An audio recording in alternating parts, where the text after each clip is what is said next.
Howdy, folks. It's Meandering Mike in the Man Cave of Madness. It is now after midnight, and we are doing an unboxing of Littoral Commander, Indo-Pacific Theater.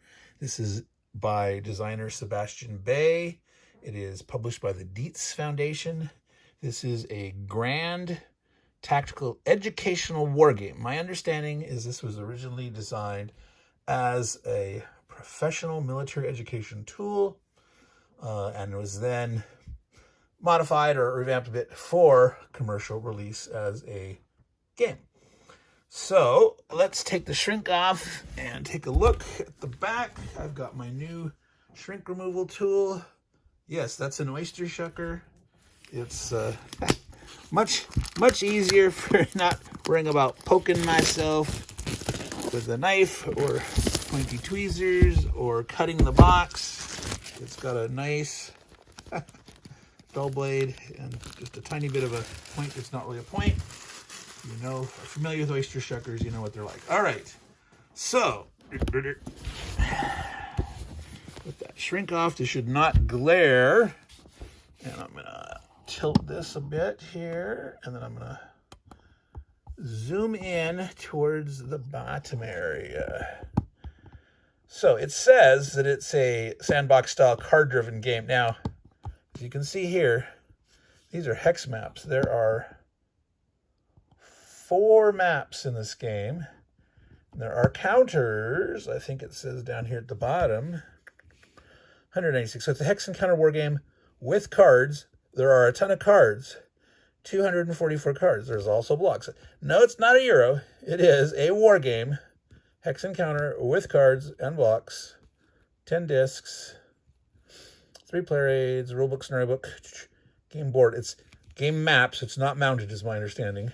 This is a heavy box, but with all those cards and cubes and all that, and counters, it adds up, but they're not mounted maps. And 10 submarine trackers. I'm assuming that's some kind of a card, like a player aid, but smaller, probably where you track stuff about submarines. All right, so it does say 2 to 6 players. Where is it? Right. Goodness. Where was that? It said somewhere 2 to 6 players. I'm missing, side of the box and over here. Okay, there it is. 45 to 240 minutes. So given there's 4 different maps, there's probably different scenarios, and depending on how many people are playing. The 2 sides are the U.S. and the People's Republic of China. Each individual is taking on the role of an overall commander or a task force commander. All right. Can you coordinate land, sea, air forces required? Zoom out a little bit. For winning, are you able to achieve battlefield success while keeping in mind world opinion? Littoral Commander gives you that chance. Let's open it up. Let's look inside, see what we got. Let's zoom back out a bit. Normal zoom. All right, so we have got, it's a hefty tome, rulebook, scenario book. Okay, definitely the rulebook is thicker. I'm gonna move that back. Okay, there's color. 48 pages. Looks like we got some kind of glossary on the back. Appendix C, glossary of terms. Let's see I often go backwards. That is my strangeness. Of course, sometimes that means you have to go back. Deployment stage. Playthrough example. Well, it's interesting that they actually have that in the rule book in this case. So the scenario book oftentimes has examples of play. In this case, they're put playthrough example in the appendix of the rule book and left the scenario book just for scenarios. I think either one's fine, or have 3 books or whatever. I'm not sure necessarily what's best. All right, it looks like very simple map graphics. They're just color-coded. Nothing pretty. We will see that in more detail when we actually look at a map. All right, here's a little better example. Looks like we can see here. I'm assuming those are rivers and such. maybe roads. So here's a whole blowout here. So this would be the Luzon map. Yes, Luzon Strait. So this is the Philippines. All right, let's look from the beginning now. Look at the table of contents and such. All right. Introduction. Right away, they start on the base scenario. They tell you about the base scenario. So that basically going to use that as a learning tool. That here, base scenario on the Luzon map. Going to use that while they're explaining. Components, movement, conceal, combat, resupply, joint capability cards, special MACAs, submarine operations, the influence meter, event cards, and special things. All right, so sequence of play. Planning, deployment, action, initiative, victory. So that's interesting that you do initiative check at the end. So you're checking at the end to see, instead of saying initiative at the beginning. So you plan. You don't know who has the initiative necessarily, right? You got to plan without knowing that you're necessarily going to have the initiative or not. Well, but you would have known from last turn, I guess.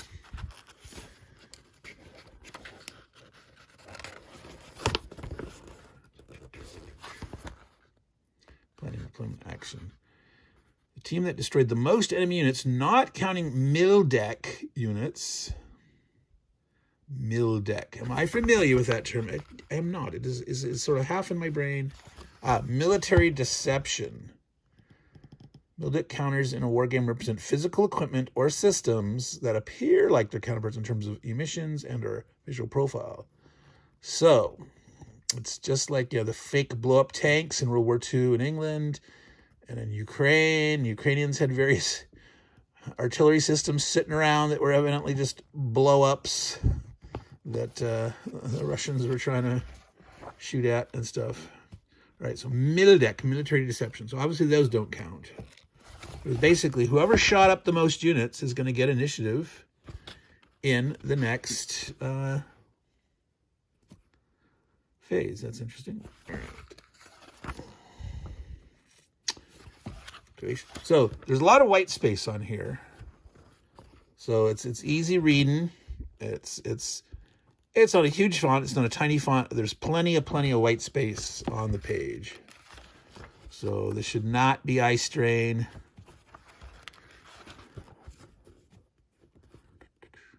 Infantry platoon. Unit and formation trackers. The thing didn't mention that, I don't think. It mentioned submarine tracker cards, but not other unit tracker cards. I do not think. All right, let's keep on going through. Conceal. That's interesting. Okay, because it's an action. Conceal, core action. I would normally think of like a rule topic as concealment or something like that, but it's the name of an action, a core action. So they're saying conceal. Then I would maybe call it the conceal action or something like that. I don't know. That's just a minor. That's not really a nitpick. That's just I just thought it was odd that it was just named conceal. I mean, I get combat. That's a standard, combat, movement. But then it would be concealment. But if like actions, if you had a rule section under actions, and then one of the subsection could be the conceal action or something like that. But it is fine. I have no problem with it. I'm just meandering on about it. Ballistic missile defense. Oh yeah. I thought that was the title. However, it's like, did they misspell howitzer? No. However, and bold. It is a bolded, brought to your attention. Here's an important rule. Don't miss this one. However, joint capability cards. So in the many decks, the 3 different decks totaling, what was it, 244 cards? That's a lot of stuff. So there's going to be a lot of chrome, a lot of special things happening.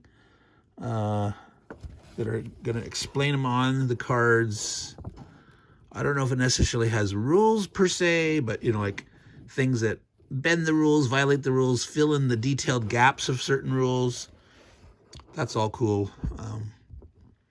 Roll 4 dice to attack units in 1 hex or nail zone. Ballistic missile defense. Requires a T-55 DDG. Ooh, a missile defense destroyer.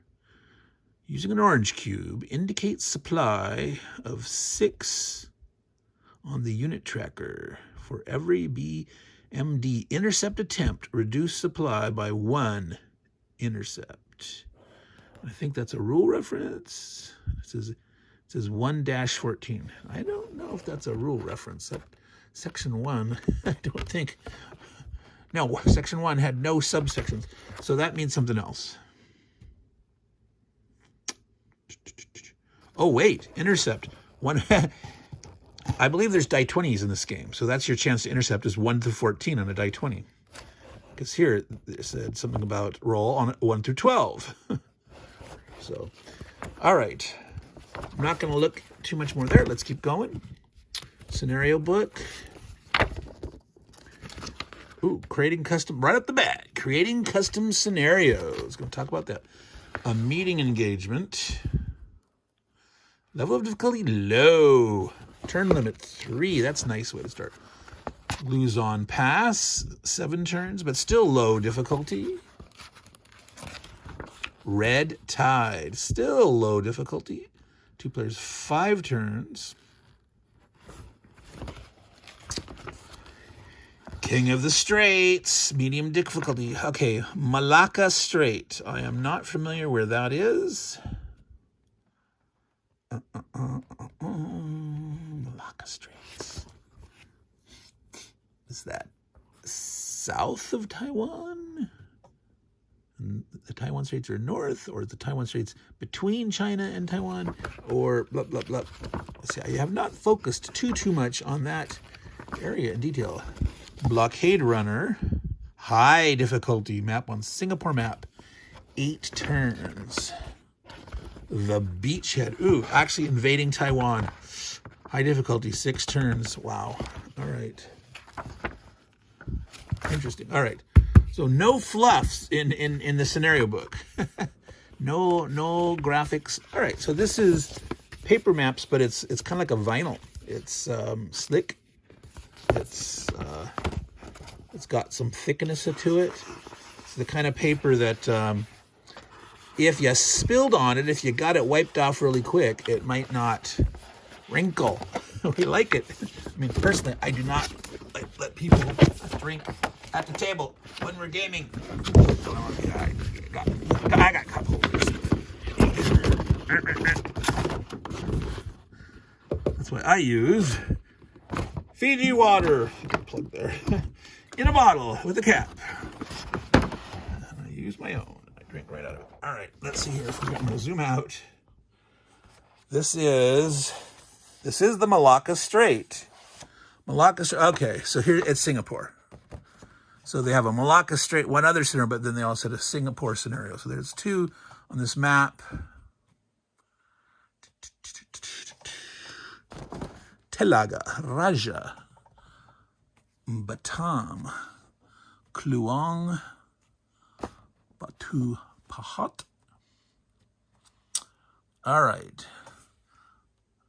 That's that. So these waters are Malaysian territorial waters. The Riau Archipelago. I do not know how the correct way to pronounce that. Riau. Do you try to pronounce all the letters? Do you diphthong them in a certain way? I do not know. That'll be something to try to find out. Search that on YouTube. Try to listen to people talking about it, which does not mean they'll pronounce it right, but maybe. All right, so it's interesting how plain and simple some of these areas are with just the plain color hexes, but then you can see the detail of some of these terrain features and these little islands. You know, look at that, how carefully they They drew those out. Now, I don't think it matters in the scope of this game.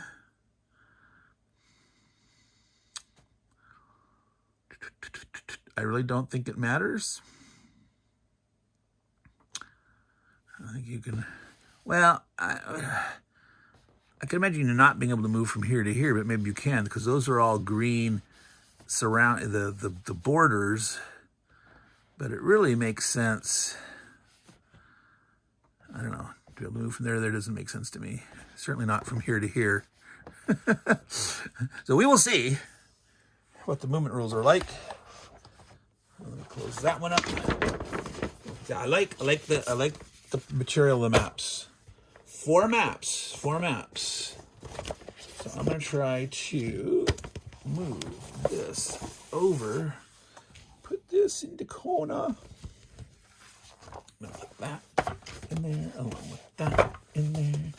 And that's the one we've seen. And here we can now spread it out more. Luzon Strait. So that's the Philippines. That would be the northern part of the big island of the Philippines, I believe. Or is Luzon its own separate island north of the main island? That I do not remember. South China Sea, Philippine Sea.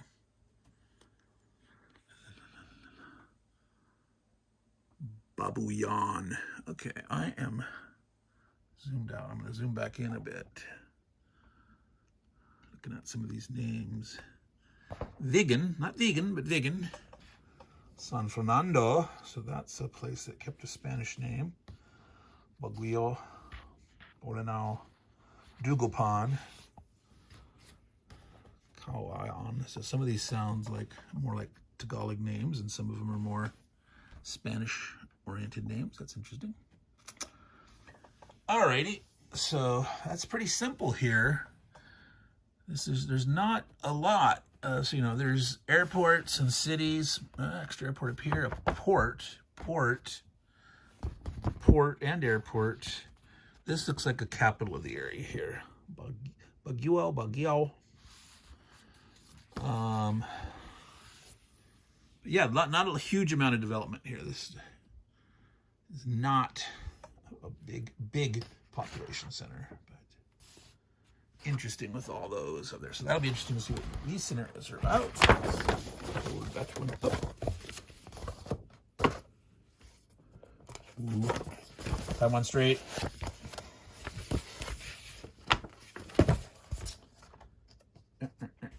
Come on, unfold.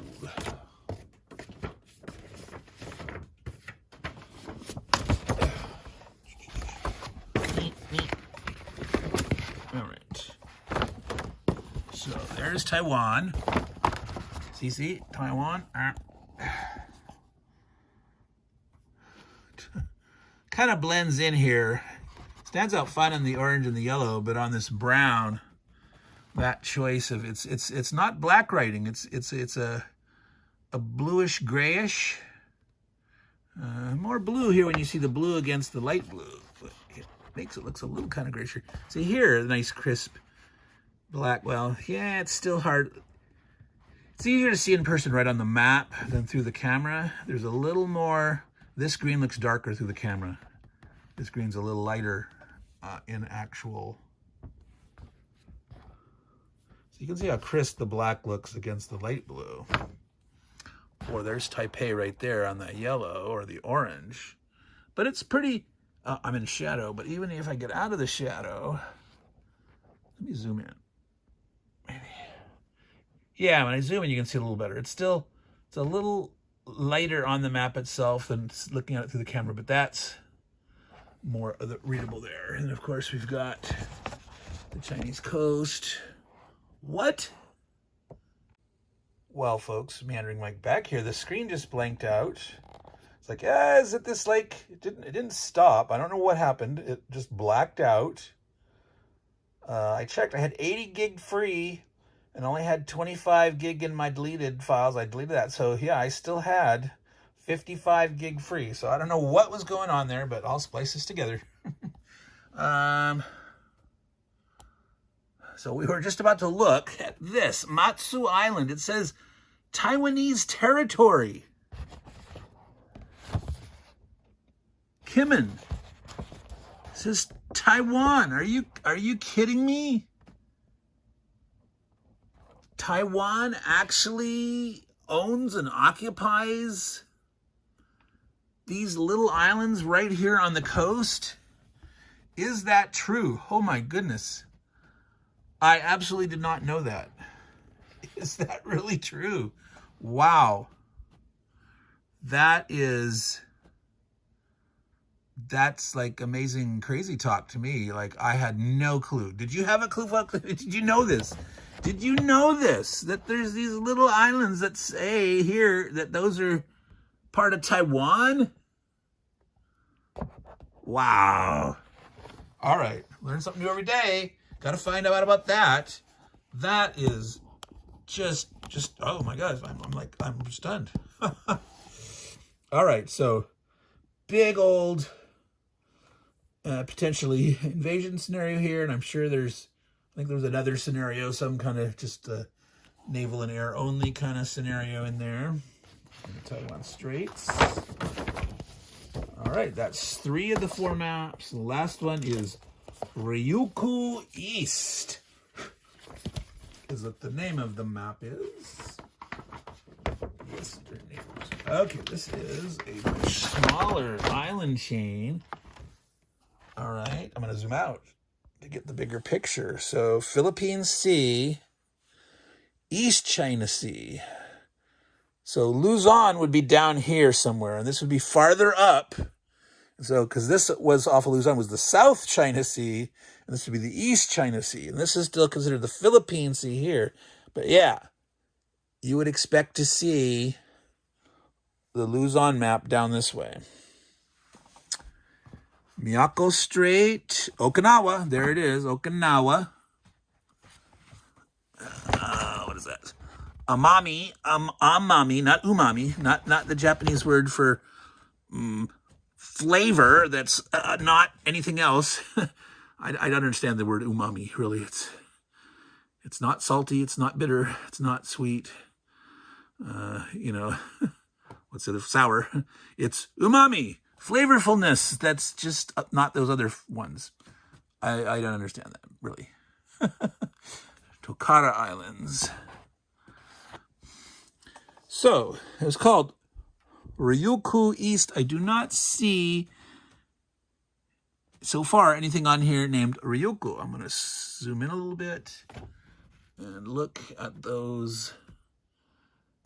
Do you see a city? Nagu, Ginowan, Nahara, Tomi, Gusuku, Karama Islands, Kume, Aguni. Oh, look at that. It's hashed red. I wonder what that means. Some kind of like, warning, no one goes here. But, some tiny, tiny little atoll, and it's red hash marked. I don't know. So, I see nothing. So I wonder where this term, Ryukyu East, comes from. What is it named after? The island is in a Hyoron Guni. No, I do not see it. Am I totally missing it? Is anyone sees it? Say, hey, Meandering Mike, it's right there. Blah blah blah. Of course, you can't see. There's actually hex numbers or something. Little tiny. Zoom. There, you can see those, can't you? See if I can get it to focus right there. Here. Yeah, there's hex numbers. Not easy to see, but they're there. Get your magnifying glass out, folks. My old eyes couldn't read those without zooming in with the camera. So, right here. Impassable to all units. There must be like lots of shoals, reefs, kind of things around there that it's just a danger zone. Even though there's just a little speck there, there's enough of a navigational hazard. Like, no. You don't want to navigate there. All right. So that's something else to find out. Those little islands off the Chinese coast that are supposedly owned by Taiwan. And why is the Okinawa Islands, why is this map called Ryukyu East? Alrighty, that's fun. Now I don't know how long I went because we're at almost 6 minutes right now. This is the second half of the video after I have no idea why it died. That was the, oh, look at all these goodies. Goodies, we gotta look at more goodies here, guys. 20 ciders, 5 red, 5 yellow, blue. Wow, my brain. Blue discs and blue cubes. These are the colors of the Joker, purple and green, or many other DC Comics heroes, or the Incredible Hulk in the early comics. Purple pants, green skin. Oh, this is a nice little layer, red and orange and gray. That's very aesthetic, a nice palette. A lot of black cubes. All right, so yeah, there was like 170 cubes. Oh, it said 3 decks. They're wrong. 1, 2, 3, 4 decks.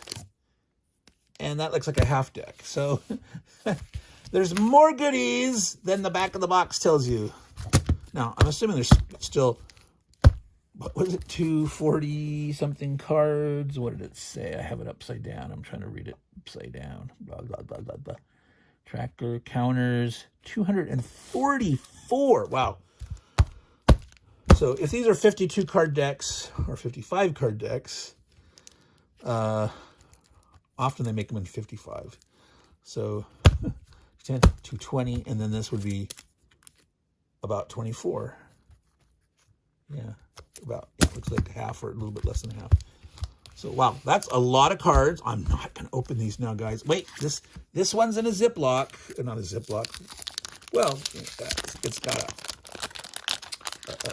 an adhesive part. I don't have to dig into them right now. I do have my handy dandy trusty oyster shucker.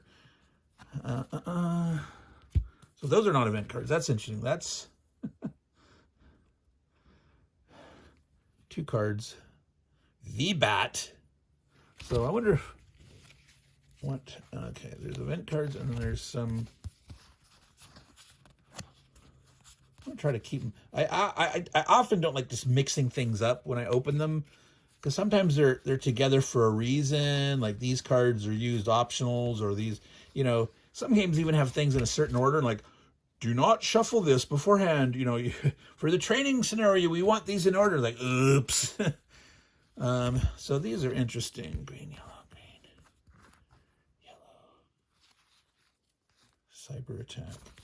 So I don't know. I'm going to look at these event cards here. Mudslides, Monsoon, International Pariah. Your international campaign to garner widespread support is successful. In other words, you've turned the opposing player into a pariah. Night Ops. I first heard that as fleeting massages. Get your massage. No, fleeing masses. Political toss-up, sea state, Chinese disunity, Korean crisis, operational planning, tide of battle, collateral damage, civilian shipping, hide and seek. IAMD. That's a term I also need to learn. Well, it's going to be some kind of missile defense, because ballistic missile defense and interceptor air missile defense, like actually trying to intercept them from the air, like with jets shooting missiles to intercept other missiles. I don't know. Right now the rulebook is buried in that box, so I won't. But if you know what IAMD is, please put a comment. Let me know what IAMD stands for. Show off your knowledge. Look good on YouTube. More action points. No. Should be labeled more action point. Instead of the normal 3 action points per player, each player possesses, I see, multiple players get extra. It's everyone gets extra. So it is more action points. It's 1 action point per person. Planning JCCS. Now, there's enough room on these cards that they really should explain these acronyms. If there wasn't enough room on the cards, then I would get it, not repeating the acronyms. And maybe in a table like this, where it would be too long in the table, but there's room at the bottom, they could put that glossary on the cards. But they're assuming, you know, the people, the professional military guys for the education, they would already know all these. And us wargamerly types should quickly learn all these if we don't already know them. And I don't know what a JCC is. Joint Command something. I don't know. It's controls. It's not going to be control planning. JCCs. Committees, conferences, Joint Command Conference, something like that. I don't know. I'm making a guess. If you know what a JCC is, put it in the comments. Show off your knowledge. Share on YouTube. All right. So that's the extent for the cards that I'm going to show now. There's a few more things in the box. We're at 11 and a half minutes on this video. I think I don't know if we got up to 20, 30 minutes before, something like that. Crazy. All right, get in there. Don't stick adhesive. That'd be terrible if it was strong enough adhesive and it ripped your card or something, man. That would suck. All right. All right, so these, wow, there's a lot of these cards. So obviously these are tracking the strength. These are the counters on the map, and these are, I don't know if it's supply points and whatever capability they have, their current health or something. There's different shapes. So the blacks are all, that's maybe health, right? How many hit points they have or something? I don't know. And then whatever capability they have. So it's interesting. That says a 9-0, but there's a 5 on here. This has got a 6-0 and a 3 raised to the 4, but a 10 here. So I don't know if this is like, this is the kind of attack you can do. This is the ammo you have. 2 different kinds of attacks you can do. The ammo you have. Something like that. That's my guess. That is my, ooh, yeah, see, this has 2 different color, 2 different types. Ooh, 14 Infinity and 1410. So this is probably, I'm guessing, like anti-missile. And this is, you know, they're normal guns.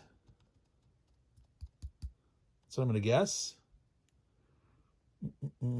Guided missile destroyer. Anti-ship cruise missiles, land attack missiles, and ballistic missile defense, and anti-air defenses. So I don't know if they have that much stuff. Do they actually have any normal guns? Or if they just switched everything? Advanced anti-ship cruise missiles, land attack missiles, ballistic missiles, and anti-air defense. So maybe the unlimited one is just the normal, you know, flat ack type guns to shoot the close attackers. HIMARS! Armed with guided rockets and naval strike missiles. M142, high mobility artillery rocket system. HIMARS. Delivers precision, long range firepower. So these are traditional. Well, but see, it's not a gun. It's not a howitzer. This is a rocket missile launching system. Now, this is interesting. It's got a yellow. Is one of these supposed to be yellow, or does that mean something else? Because this shows 2 red. It's got red and black. But what's the yellow? So that's an interesting to know. What is that? Is that an error color-wise, or is that it's a special capability? So, wow. So there are a lot of these cards. I don't remember them being described. Blue supply discs, counters, submarine tracker players.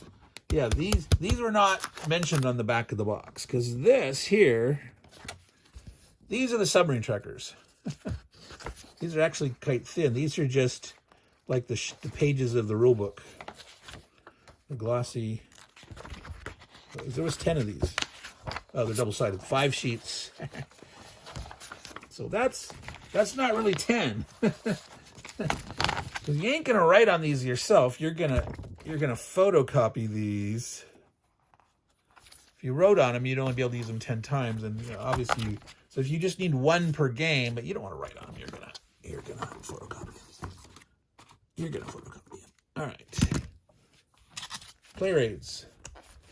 There's actually 3, which is, there can be up to 6 players, but there's only 2 sides.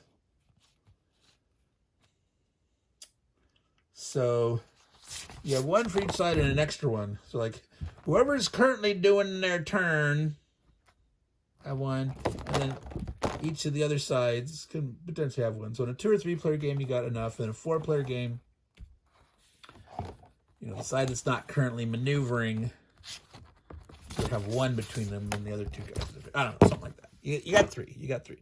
And now we're to get the end. We got the counters. And these are nice rounded counters.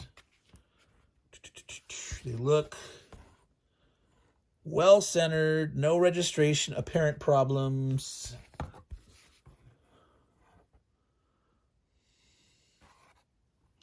They look decent. All right. So I'm not going to go look right now. We're going at this for quite a while here. I'm going to cut this short here. I tend to do long, rambling, meandering unboxings. Some of you like that. Some of you don't. Obviously, those of you who don't or have long left, and I'm sorry that you don't enjoy the long ones. That's okay. I like to look and explore and try to figure some stuff out. And some people enjoy that and some people don't. But, whatever. So those do look very nice indeed. I'm going to put the submarine sheets on the bottom, actually. The player aids. Then those. All right, so reminder, Ryukyu, why is it called that?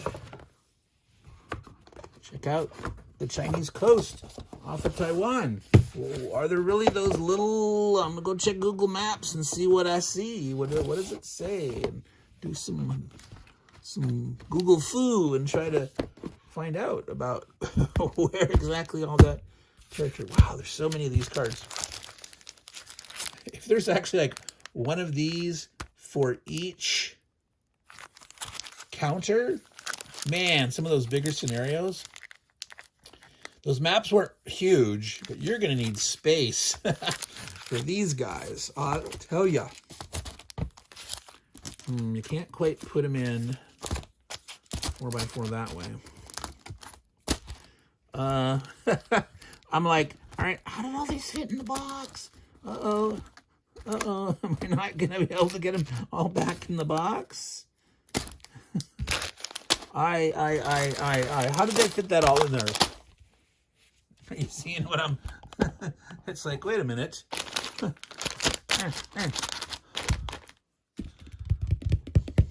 So, yeah, we're going to have to figure out how to fit those all in. Obviously, you can do a little better job on kind of stuffing, but yeah, you're going to have to carefully try to do that. So, anyway, I will do that later. This has been Littoral Commander. As far as I know, not literal, but littoral. So zoom out. Again, it's from the Dietz Foundation by designer Sebastian. This looks, now they're supposed to be coming out with another one. Not sure where. I think they're going to do Kickstarter soon, or maybe it already started. But they're going to do the Baltics. The Baltic. That'll be cool. That'll be cool. All right, folks. Meandering Mike, Man Cave of Madness. Meandering on endlessly. Thank you for listening. If you enjoy this kind of stuff, make sure you like the video, put any comments, including comments, criticism, whatever. I'm all open for debate and even argument and all that stuff. Just no personal attacks and all that kind of nonsense, but any kind of discussion and all that is fine. And yeah, subscribe to the channel. That's good of you. And you can set your notifications on if you like, and you can say subscribe and turn your notifications down. If another notification from Meandering Mike, it's bothering me. You can stay subscribed and just turn the notifications off or turn it down to the lower setting or whatever like that. So I appreciate y'all. Thank you very much. So all you good folks out there, Take care and ciao.